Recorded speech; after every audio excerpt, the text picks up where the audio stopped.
नमस्कार दोस्तों, स्वागत है आपका। जसप्रीत बुमराह, संजू सैमसन, हार्दिक पांड्या और अक्षर पटेल, ये वो नाम है जिनकी वजह से आज ये भारतीय टीम टी20 विश्व कप के फाइनल में पहुंची है।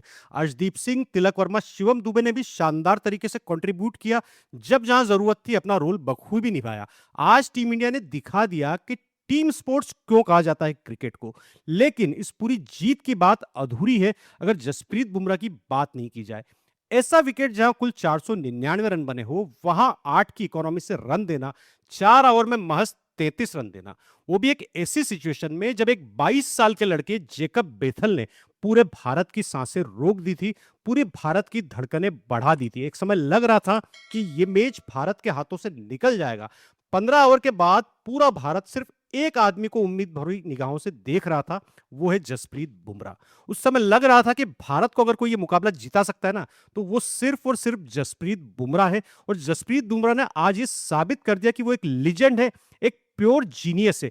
किसी भी टीम के लिए इससे बड़ी लग्जरी, इससे बड़ी खुशकिस्मती नहीं हो सकती कि जसप्रीत बुमराह जैसा खिलाड़ी उनकी टीम में है। 16वां ओवर लेकर जसप्रीत बुमराह आते हैं और उस ओवर में महज 8 रन देते हैं। उसके बाद तारीफ करनी होगी सूर्य कुमार यादव की कि 18वां ओवर जसप्रीत बुमराह से करवाने का डिसीजन लिया, जहां इंग्लैंड को सिर्फ 45 रन चाहिए थे। वो ओवर अगर कोई और गेंदबाज डालता और उस ओवर में गलती से भी 15 या 20 रन आ जाते तो इंडिया के लिए मुश्किल होने वाली थी। लेकिन जसप्रीत बुमराह ने उस ओवर में बताया कि क्यों वो एक लीजेंड है। 18वें ओवर में जसप्रीत बुमराह ने सिर्फ 6 रन दिए। हम हमेशा बात करते हैं लीजेंड्स की, तो हम नाम लेते हैं सचिन तेंदुलकर का, विराट कोहली का, एमएस धोनी का। लेकिन जसप्रीत बुमराह ने बताया कि वो किसी लीजेंड से कम नहीं है। जिस तरीके से हैरी ब्रुक को पहले ही ओवर में फंसाया ना, वो काबिले तारीफ है। हैरी ब्रुक के सामने जसप्रीत बुमराह चाहते तो तेज गेंद डाल सकते थे, यॉर्कर डाल सकते थे, शॉर्ट बॉल की तरफ जा सकते थे। लेकिन जसप्रीत बुमराह जानते थे कि हैरी ब्रुक को पेस पसंद है।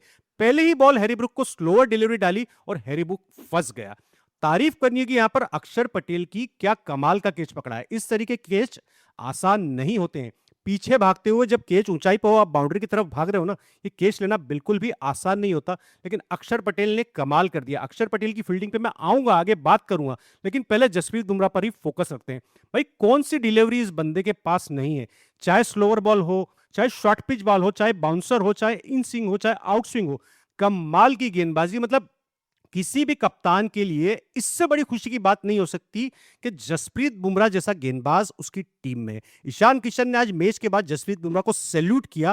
वो सैल्यूट 140 करोड़ भारतीयों की तरफ से जसप्रीत बुमराह को था, क्योंकि जसप्रीत बुमराह ने जो डेथ आवर्स में बॉलिंग की है ना, आज उसी की वजह से हमारी टीम इस सेमीफाइनल से सीधे पहुंची है अहमदाबाद फाइनल में। बुमराह के साथ साथ संजू सैमसन ने जो पारी खेली है ना, उसके बिना भारत के लिए इस मुकाबले को जीतना आसान नहीं था। विश्वास नहीं होता कि ये खिलाड़ी 3 मैच पहले तक भारत की प्लेइंग 11 का हिस्सा भी नहीं था, और जब वापसी की तो ऐसी धमाकेदार वापसी कि पिछले मैच में 97 रन और आज वाले मैच में 89 रन। भले ही दोनों मैचेस में संजू सैमसन की सेंचुरी नहीं आई है, लेकिन ये किसी शतक से कम नहीं है। बहुत सारे शतकों पर भारी है संजू सैमसन ने जो 2 पारियां खेली है ना। सैल्यूट है संजू सैमसन को। संजू सैमसन को लेकर आज काफी बातें हो रही थी कि जोफ्रा आर्चर के सामने संजू सैमसन फंसेंगे, लेकिन जिस तरीके से पहले ओवर से ही संजू सैमसन ने जोफ्रा आर्चर को डोमिनेट किया है ना, वो काबिले तारीफ है। मतलब मिड ऑन के ऊपर से छक्का, बैकफुट पर आकर सामने छक्का, पीछे छक्का लगाया जोफ्रा आर्चर को। मतलब तारीफ करनी होगी। स्पिन को बहुत अच्छे से खेला संजू सैमसन ने। मतलब आज पारी को जिस तरीके से संजू सैमसन ने डेवलप किया ना, वो देखने लायक था, और जिसने भी संजू सैमसन की बैटिंग देखी ना, उसे मजा आ गया है। मतलब पहला विकेट आपका जल्दी गिर गया था। अभिषेक शर्मा ने आज फिर ब्रेनलेस क्रिकेट खेला। संजू सैमसन समझा भी रहा था अभिषेक शर्मा को कि भाई खड़ा हो जा। उस ओवर में 2 चौके अभिषेक शर्मा मार चुका था, लेकिन फिर वही लप्पा शॉट खेला। छक्का मारना है भाई साहब को, क्यों मारना है मुझे नहीं पता। तो अभिषेक शर्मा तो भैया बिल्कुल ब्रेनलेस क्रिकेट खेलकर आउट हुआ, और अब उसके बारे में बात करने का मुझे कोई सेंस समझ में नहीं आता। अभिषेक के आउट होने के बाद संजू सैमसन का बखूबी साथ निभाया ईशान किशन ने। दोनों ने जो तेज गति वाला मोमेंटम था ना, उसको कहीं भी ब्रेक नहीं होने दिया। ईशान किशन की पारी जरूर छोटी थी, लेकिन इंपैक्टफुल पारी थी। संजू सैमसन की तारीफ करना बनता है। भाई साहब ने जिस तरीके से सेल्फलेस क्रिकेट खेला है ना, 89 रन पर आने के बाद भी वो बंदा धीमा नहीं हुआ। वो चाहता तो अपने शतक के लिए स्लो खेल सकता था, लेकिन संजू सैमसन को पता था कि वानखेड़े पर 250 रन भी कम पड़ते हैं। उस बंदे ने बिल्कुल निस्वार्थ भाव से सेल्फलेस क्रिकेट खेला। भले ही 89 पर आउट होकर चला गया, लेकिन वो टीम को एक ऐसा मजबूत बेस बना के दे गया था ना कि उसके आगे फिर दूसरे खिलाड़ियों ने उसको बिल्डअप किया, डेवलप किया। उसी वजह से टीम इंडिया 250 के ऊपर तक पहुंची इस मुकाबले में। शिवम दुबे की भी जितनी तारीफ की जाए ना कम है। तीसरा विकेट गिरने के बाद आज सूर्या की जगह शिवम दुबे मैदान पर आए और ये जो डिसीजन टीम इंडिया ने लिया ना, ये टीम इंडिया के फेवर में गया और बिल्कुल सही साबित हुआ।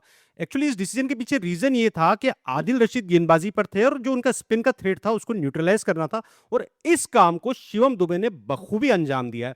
3 छक्के आदिल रशीद को लगाए हैं और जो स्पिन का खतरा था ना उसे पूरी तरीके से खत्म कर दिया। शिवम दुबे की यह शानदार पारी, मतलब इस पारी का बहुत बड़ा रोल है इस जीत में। जो मोमेंटम ईशान किशन और संजू सैमसन ने बनाया था ना, उस मोमेंटम को इस पारी ने बरकरार रखा।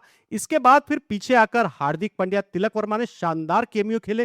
तिलक वर्मा की वो 7 गेंदों में 21 रनों की पारी, भैया बहुत बड़ी पारी है, बहुत बड़े रनों के ऊपर वो 21 रन भारी है। आखिरी में वही रन टीम इंडिया को काम आए हैं। तो भैया बैटिंग ना इंडिया की आज शानदार रही, 253 रनों का बड़ा स्कोर खड़ा कर दिया और तब लगा था कि भारत ये मैच आसानी से जीत जाएगा। लेकिन भैया इंग्लैंड हार मानने वालों में से नहीं है। कमाल की बल्लेबाजी आज इंग्लैंड ने की है, मतलब पावर प्ले में आपके 3 विकेट गिर गए हैं। उसके बाद तारीफ करनी होगी 22 साल के जेकब बेथल की। 140 करोड़ हिंदुस्तानियों की ना सांस हलक में अटक गई थी जिस हिसाब से आज जेकब बेथल ने बल्लेबाजी की है। 48 गेंदों में 105 रन, T20 विश्व कप के इतिहास में नॉकआउट मुकाबले का सबसे बड़ा इंडिविजुअल स्कोर जेकब बेथल ने बना दिया। मतलब जितनी तारीफ की जाए उस बंदे की, आखिरी तक वो लड़ा है बंदा। भले ही मैच का नतीजा कुछ भी हो, इंग्लैंड ये मुकाबला हार गई हो, लेकिन जेकब बेथल ने अपना नाम इतिहास में दर्ज कर लिया है।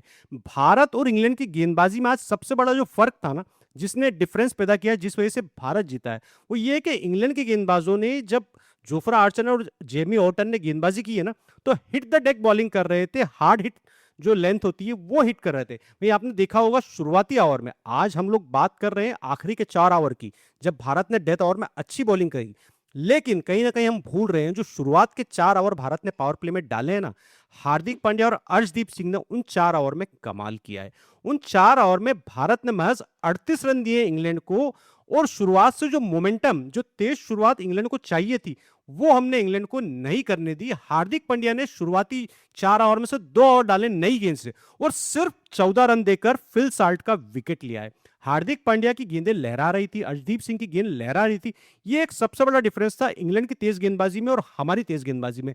तो जो आखिरी के 4 ओवर में डेथ ओवर की जो बॉलिंग थी ना, उसका जितना इंपॉर्टेंस है ना, उतना ही ज्यादा इंपॉर्टेंस जो शुरुआत के 4 ओवर भारत ने फेंके है ना, उसका भी है। अगर उन 4 ओवरों में रन आ जाते तो भैया फिर भारत के लिए मुश्किल होने वाली थी। इंग्लैंड ने मोमेंटम पकड़ा है 6ठे ओवर से, जब वरुण चक्रवर्ती गेंदबाजी पर आए। भैया ये बॉलर क्या कर रहा है मेरे समझ में नहीं आ रहा। भैया पहले ओवर में आते ही 23 रन, कुल 4 ओवर डाले, 64 रन और सिर्फ 1 विकेट। और ये वरुण चक्रवर्ती की केवल आज वाले मैच की कहानी नहीं है, आप पिछले 3 मैच वरुण चक्रवर्ती के उठा के देख लीजिए, हर मैच में 40 से ज्यादा रन और विकेट सिर्फ 1। पिछले 4 मुकाबलों में वरुण चक्रवर्ती ने 16 ओवर डाले जिसमें 180 के ऊपर रन दे चुके हैं। मतलब आपकी 11-12 से ऊपर आपकी इकोनॉमी चलेगी, आप टीम के मेन स्पिनर हो, आपकी वजह से कुलदीप यादव बाहर बैठा हुआ है। भैया आपने कल वाले मैच में फंसवा दिया था, वो तो बुमराह हमारे पास था तो हम ये मैच निकाल के ले गए, खींच के ले गए, वरना बहुत मुश्किल होने वाली थी। भैया अक्षर पटेल की बात किए बिना ना इस जीत को आप इमेजिन नहीं कर सकते। अक्षर पटेल ने आज कमाल का परफॉर्मेंस दिया है ऑन फील्ड। अक्षर पटेल जैसा खिलाड़ी अगर आपकी प्लेइंग 11 का हिस्सा है ना, तो वो ग्राउंड पे इंपैक्ट डालेगा ही डालेगा, चाहे बैटिंग हो, चाहे बॉलिंग हो, चाहे फील्डिंग हो। अक्षर पटेल ने आज अपनी फील्डिंग से कमाल कर दिया, 2 शानदार कैच पकड़े, और जो कह सकते हैं कि मैच का टर्निंग पॉइंट अक्षर पटेल की वो दोनों कैचेस थे। मैंने अपनी पिछली वीडियो में ही कहा था कि फील्डिंग का बहुत ज्यादा इंपॉर्टेंस है, क्योंकि इस पूरे टूर्नामेंट में थ्रू आउट इंडिया की फील्डिंग बहुत ज्यादा खराब रही है, लेकिन आज इंडियंस ने अपनी फील्डिंग में कमाल कर दिया। पहले अक्षर पटेल ने हैरी ब्रुक का वो कैच पकड़ा, और उसके बाद जब लग रहा था कि इंडिया फंस गई है, वहां विल जैक्स का वो कैच, उस कैच की जितनी तारीफ की जाए ना, मतलब ऐसे मोमेंट पर बाउंड्री पर आप दौड़ रहे हो, रोप के इतने पास हो, वहां खुद को बैलेंस करना और सही तरीके से सामने वाले फील्डर के हाथों तक गेंद पहुंचाना, भैया ये आसान बात नहीं है। एक मेंटली फिजिकली स्ट्रांग खिलाड़ी ये कर सकता है, और अक्षर पटेल ने इस बात को बताया कि वो फिजिकली मेंटली कितने स्ट्रांग है। भैया अक्षर पटेल की तारीफ में मतलब शब्द कम है मेरे पास। टॉम बेंटन ने अक्षर पटेल को 2 छक्के लगाए, वहां और कोई गेंदबाज होता ना तो प्रेशर में आ जाता, अगली गेंद और ज्यादा तेज फेंकता, लेकिन अक्षर पटेल ने अपना दिमाग शांत रखा और बॉल को और ज्यादा स्लो कर दिया। वहां टॉम बेंटन फंसा और भारत को उस समय एक इंपॉर्टेंट विकेट मिला। तो भैया अक्षर पटेल का ना आज वाली इस जीत में बहुत ज्यादा बड़ा रोल है। इंग्लैंड भले ही ये मैच हार गया, लेकिन इस हार में इंग्लैंड को आज एक नया सितारा मिल गया भैया, जेकब बेथल। उस बंदे की जितनी तारीफ की जाए कम है। इंग्लैंड का सबसे युवा खिलाड़ी बन गया जिसने तीनों फॉर्मेट में शतक लगा दिया है। T20, वनडे और टेस्ट, और छोटी मोटी टीमों के सामने नहीं। टेस्ट क्रिकेट में ऑस्ट्रेलिया के सामने शतक, वनडे में साउथ अफ्रीका के सामने शतक, और T20 में भारत जैसी बड़ी टीम के सामने शतक। तो भैया व्हाइट बॉल क्रिकेट के लिए इंग्लैंड को एक नया सितारा मिल गया है।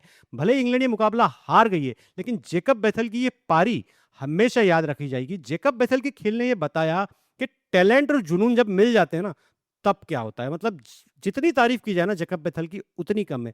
विल जैक्स की बात किए बिना भी इंग्लैंड की बात अधूरी है। विल जैक्स का इस पूरे टूर्नामेंट में शानदार प्रदर्शन रहा। 4 बार मैन ऑफ द मैच का खिताब मिला है इस पूरे टूर्नामेंट में विल जैक्स को, और इस वाले मैच में भी विल जैक्स ने आखिरी तक लड़ाई लड़ी। बहुत क्लोज आकर इंग्लैंड हारा। आखिरी ओवर में 30 रन चाहिए थे।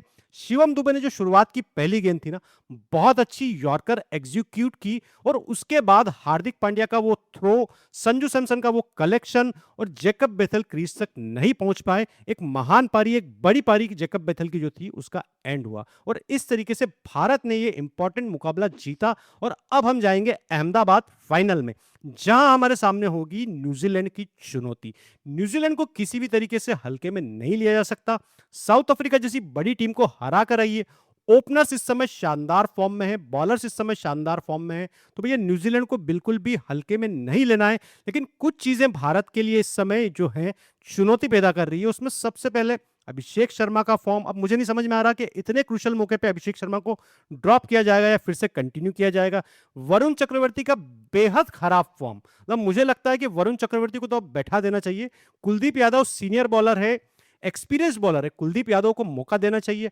और सबसे बड़ी बात, कप्तान सूर्य कुमार यादव। भैया सूर्य कुमार यादव कब अपनी जिम्मेदारी समझेंगे। पिछले 3 मैचेस लगभग हमारे लिए नॉकआउट मुकाबले की तरह ही थे, लेकिन एक भी मैच में सूर्य कुमार यादव ने अपनी रिस्पॉन्सिबिलिटी नहीं समझी। तो भैया ये जितनी जल्दी इन सारी चीजों पर सुधार कर ले उतना अच्छा हो, क्योंकि ज्यादा समय अब बचा नहीं है। फाइनल में केवल 2 दिन बचे हैं। टीम इंडिया को मेरी तरफ से बहुत बहुत शुभकामनाएं। संजू सैमसन, हार्दिक पांड्या और जसप्रीत बुमराह, सैल्यूट है आप तीनों को। अक्षर पटेल को भी सैल्यूट है। पूरी टीम इंडिया को सैल्यूट है, जिस तरीके से टीम इंडिया ने पूरा टीम एफर्ट करके ये मुकाबला जीता है। बहुत बहुत धन्यवाद टीम इंडिया। और दोस्तों, ये वीडियो अगर आपको पसंद आए तो चैनल को सब्सक्राइब जरूर कीजिए, वीडियो को लाइक कीजिए, शेयर कीजिए और कमेंट जरूर कीजिए। जय हिंद दोस्तों, वंदे मातरम।